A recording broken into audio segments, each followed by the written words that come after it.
Plutarch's Lives, Volume 1 of 2, written by Plutarch, translated by John Dryden, narrated by B.J.Harrison.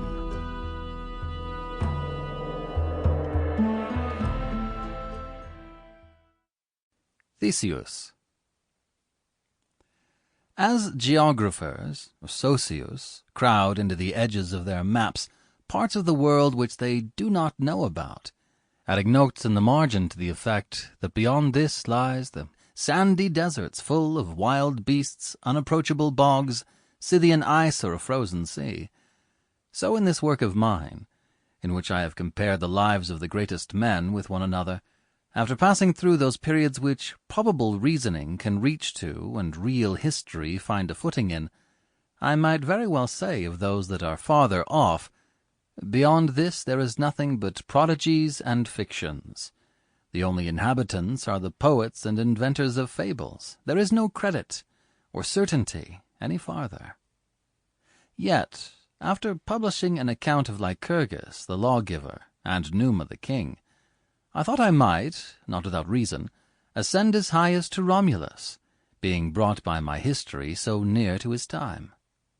Considering, therefore, with myself, whom shall I set so great a man to face, or whom oppose, who's equal to the place, as Aeschylus expresses it, I found none so fit as him that peopled the beautiful and far-famed city of Athens, to be set in opposition with the father of the invincible and renowned city of Rome.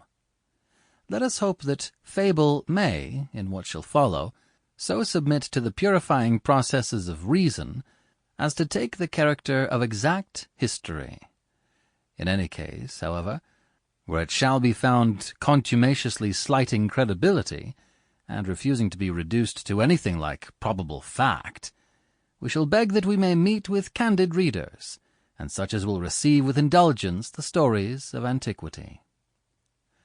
Theseus seemed to me to resemble Romulus in many particulars. Both of them, born out of wedlock and of uncertain parentage, had the repute of being sprung from the gods. Both warriors, that by all the world's allowed. Both of them united with strength of body and equal vigor of mind.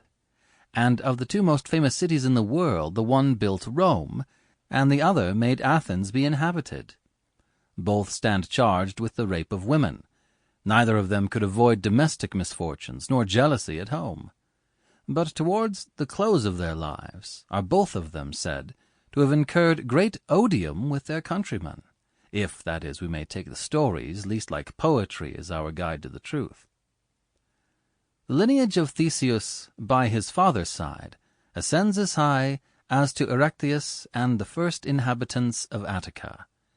By his mother's side he was descended of Pelops, for Pelops was the most powerful of all the kings of Peloponnesus, not so much by the greatness of his riches as the multitude of his children, having married many daughters to chief men, and put many sons in places of command in the towns round about him, one of whom, named Pythius, grandfather to Theseus, was governor of the small city of the Trozenians, and had the repute of a man of the greatest knowledge and wisdom of his time, which then, it seems, consisted chiefly in grave maxims, such as the poet Hesiod got his fame by, in his book of Works and Days. And indeed among these is one that they ascribe to Pythius, "Unto a friend suffice a stipulated price," which also Aristotle mentions, and Euripides, by calling Hippolytus scholar of the holy Pythius, shows the opinion that the world had of him. Aegeus, being desirous of children, and consulting the oracle of Delphi, received the celebrated answer which forbade him the company of any woman before his return to Athens. But the oracle being so obscure as to not satisfy him that he was clearly forbid this, he went to Trozen, and communicated to Pythius the voice of the god, which was in this manner: "Loose not the wineskin foot, thou chief of men, until to Athens thou art come again." Pythius, therefore, taking advantage from the obscurity of the oracle, prevailed upon him. Sample complete. Ready to continue?